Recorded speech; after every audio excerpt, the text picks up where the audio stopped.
नमस्कार। आज हम हिंदी साहित्य के रीतिकालीन कवि घनानंद के विषय में संक्षिप्त रूप से अध्ययन करेंगे। तो चलिए शुरू करते हैं।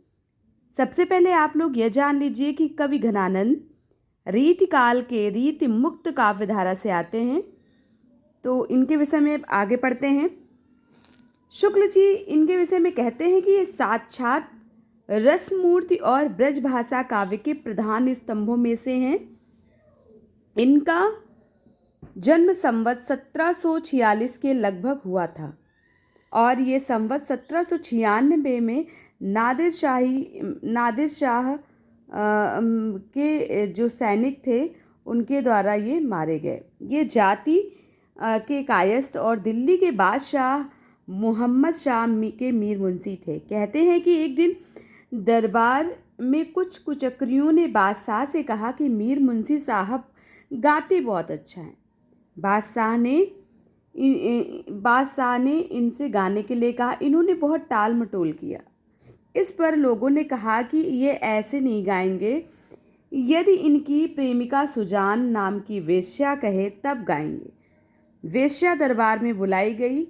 इन्होंने उसकी ओर मुँह करके बादशाह की ओर पीट करके ऐसा गाना गाया कि सब लोग तन्मय हो गए। बादशाह इनके गाने से तो जितना खुश हुए उतना ही इनकी बेअदबी पर नाराज़ हुए। उन्होंने घनानंद जी को शहर से निकाल दिया। जब ये चलने लगे तब सुजान से भी अपने साथ चलने को कहा, पर वह ना गई। इस पर इन्हें विराग उत्पन्न हो गया और वृंदावन जाकर निम्बार्क संप्रदाय के वैष्णव हो गए और कहीं पूर्ण विरक्त भाव से रहने लगे। वृंदावन भूमि का प्रेम इनके इस कवित्व से झलकता है।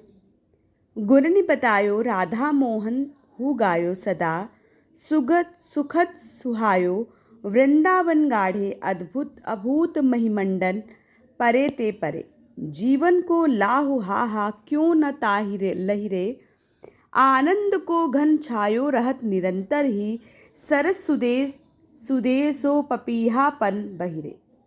जमुना के तीर केली कोलाहल भीर ऐसी, पावन पुलिन पै पतित परे रहिरे। संवत 1796 में जब नादिर शाह की सेना के सैनिक मथुरा आ पहुँचे तब कुछ लोगों ने उनसे यह कह दिया कि वृंदावन में बादशाह का मीर मुंशी रहता है, उसके पास बहुत कुछ माल मिलेगा। सिपाहियों ने घनानंद को आ घेरा और जर अर्थात धन धन धन लाओ चिल्लाने लगे। घनानंद जी ने शब्द को उलटकर रज रज रज कहकर 3 मुट्ठी वृंदावन की धूल उन पर फेंक दी। उनके पास इसके सिवा था ही क्या। सैनिकों ने क्रोध में आकर इनका हाथ काट दिया। कहते हैं कि मरते समय इन्होंने अपने रक्त से यह कवित्व लिखा था। वो कवित्व इस प्रकार है।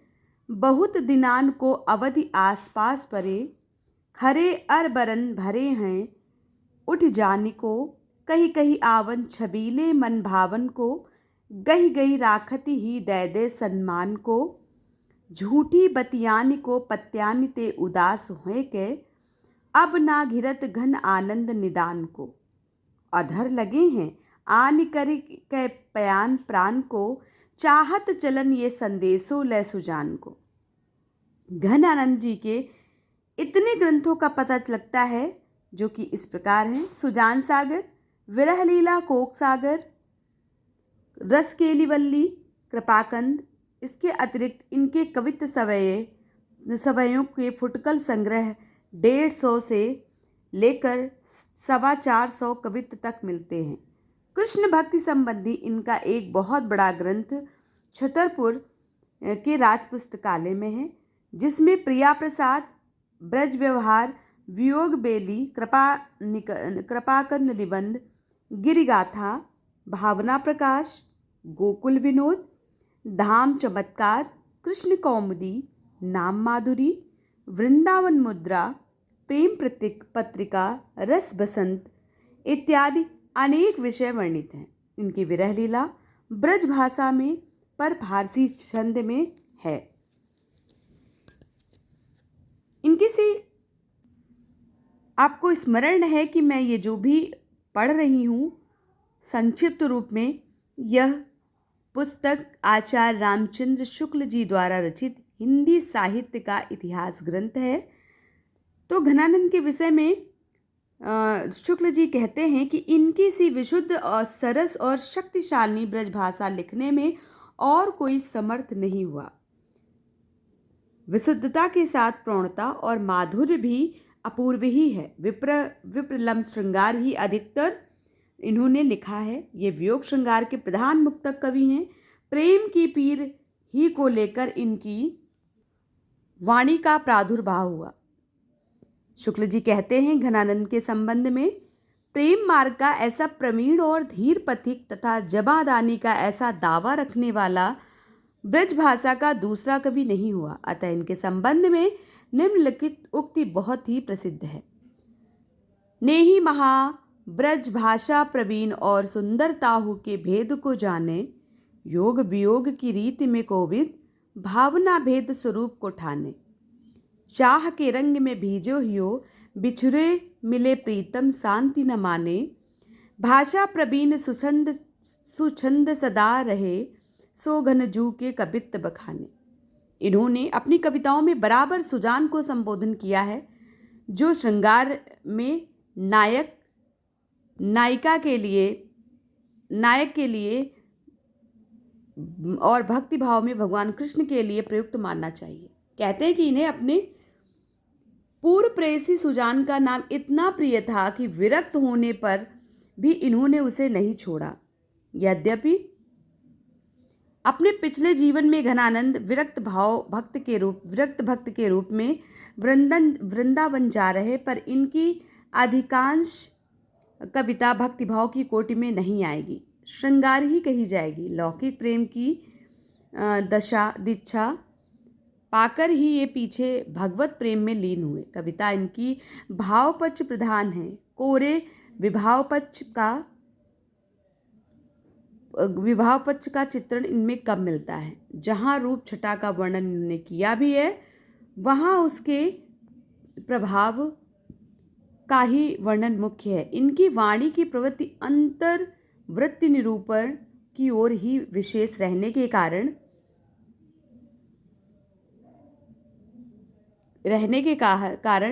ब्राहार्थ निरूपक रचना कम मिलती है।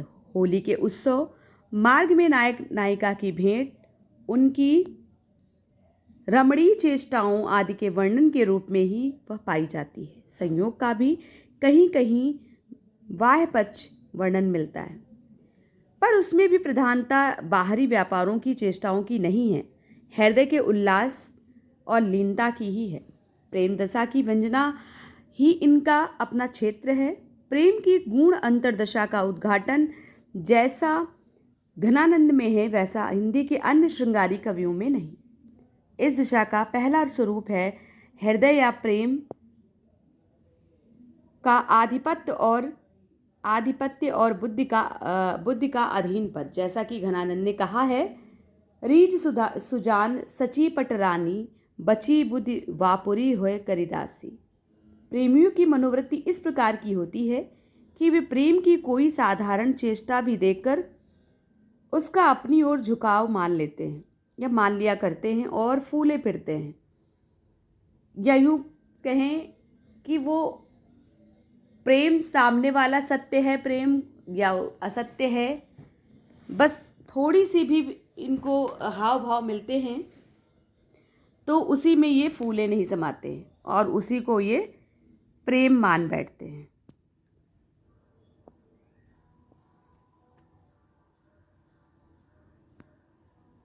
इसका कैसा सुंदर आभास कवि ने नायिका के इस वचन द्वारा दिया है, जो मन को संबोधन करके कहा गया है। रुच के वे राजा जान प्यारे हैं आनंद घन, होत कहाँ है रे रंक मान लीनू मेल सो। कवियों की इसी अंतर्दृष्टि की ओर लक्ष्य करके एक प्रसिद्ध मन स्तुत्वेता ने कहा है कि भावों या मनोविकारों के स्वरूप परिचय के लिए कवियों की वाणी का अनुशीलन जितना उपयोगी होता है उतना मनोविज्ञानियों के निरूपण का नहीं। प्रेम की अनिर्वचनीयता का आभास घनानंद ने विरोधाभासों के द्वारा दिया है। उनके विरोधमूलक वैचित्र की प्रवृत्ति का कारण यही समझना चाहिए। यद्यपि इन्होंने संयोग और वियोग दोनों पक्षों को लिया है, पर वियोग की अंतर्दशाओं की विरोधमूलक वैचित्र की अंतर्दशाओं की और दृष्टि अधिक है। इसी से इनके वियोग संबंधी पद्य प्रसिद्ध हैं। वियोग वर्णन की भी अधिकता अंतर्वृत्ति निरूपक है, ब्राहार्थ निरूपक नहीं। घनानंद ने ना तो बिहारी की तरह विरहताप को बाहरी माप से मापा है, ना बाहरी उछलकूद दिखाई दी है। जो कुछ हलचल है वह भीतर ही है, बाहर से यह वियोग प्रशांत और गंभीर है। उसमें करवटें बदलना है, ना सेज का आग की तरह तपना है, ना उछल कर भागना है। उनकी मौन मधि पुकार है। यह निसंकोच कहा जा सकता है कि भाषा पर जैसा अचूक अधिकार इनका था वैसा किसी कवि का नहीं। भाषा मानो इनके हृदय के साथ जुड़कर ऐसी वशवर्तनी हो गई कि ये उसे अपनी अनूठी भावभंगी के साथ साथ जिस रूप में चाहते थे उस रूप में मोड़ लिया करते थे। उनके हृदय का योग पाकर भाषा की नूतन गतिविधि का अभ्यास हुआ और वह पहले से हटाकर अपनी नई प्रणाली पर ले जाते थे। भाषा की पूर्व अर्जित शक्ति से ही काम न चलाकर भाषा की व्यंजकता बढ़ाते हैं। अपनी भावनाओं के अनूठे रूप रंग की व्यंजना के लिए भाषा का ऐसा बेधड़क प्रयोग करने वाला हिंदी के पुराने कवियों में दूसरा नहीं हुआ। भाषा के लक्षण और व्यंजक बल की सीमा कहाँ तक है, इसकी पूरी परख इन्हीं को थी। लक्षणा का विस्तृत मैदान खुला रहने पर भी हिंदी कवियों ने उसके भीतर बहुत ही कम पैर बढ़ाया। एक घनानंद ही ऐसे कवि हुए जिन्होंने इस क्षेत्र में अच्छी दौड़ लगाई। लाक्षणिक मूर्तिमत्ता और प्रयोग वैचित्र की जो छटा इनमें दिखाई पड़ी, खेद है कि वह फिर 250 वर्ष पीछे जाकर आधुनिक काल के उत्तरार्ध में अर्थात वर्तमान काल की नूतन काव्यधारा में ही अभिव्यंजनावाद के प्रभाव से कुछ विदेशी रंग लिए प्रकट हुई। घनानंद का प्रयोग वैचित्र दिखाने के लिए कुछ पंक्तियां इस प्रकार प्रस्तुत हैं। अरसान गही वह बानी कछु, सरसानी सुआनी निहोरत है, होय है सो घरी भाग उघरी, आनंद घन सुरस बरस लाल, देखी हो हरी हमें। भाग्य वाली घड़ी उघरो जग छाए रहे, घन आनंद चातक जो तकिए अब तो, कहिए सु कहा अब मौन भली, नहीं खोवते जो हमें पावते जो, झूठ की सच्चाई छाक्यो त्यों हित कचाई पाक्यो, ताके घनानंद कहाँ गनो, उजरन बसी है हमारी अखियान देखो, सुबस सुदेश जहाँ रावरे बसत हो, गति सुनी हारी देख थकन में चली जाती, थिर चर दशा कैसी ढकी उघरती है, तेरे जो न लेख्यो मोहि मारत परेखो महा, जान घन आनंद पे खोयबो लहत है। प्रस्तुत उद्धरणों से कवि की चुभती हुई वचन वक्रता पूरी झलकती है। कहने की आवश्यकता नहीं कि कवि की उक्ति ने वक्रपथ हृदय के वेग के कारण पड़ा है। भाव का स्रोत जिस प्रकार टकराहट कहीं कहीं वक्रोक्ति के छींटे फेंकता है, उसी प्रकार कहीं कहीं भाषा के स्निग्ध सरल और चलते प्रवाह के रूप में भी प्रकट होता है। ऐसे स्थलों पर अत्यंत चलती और प्रांजल ब्रज भाषा की रमणीयता दिखाई पड़ती है।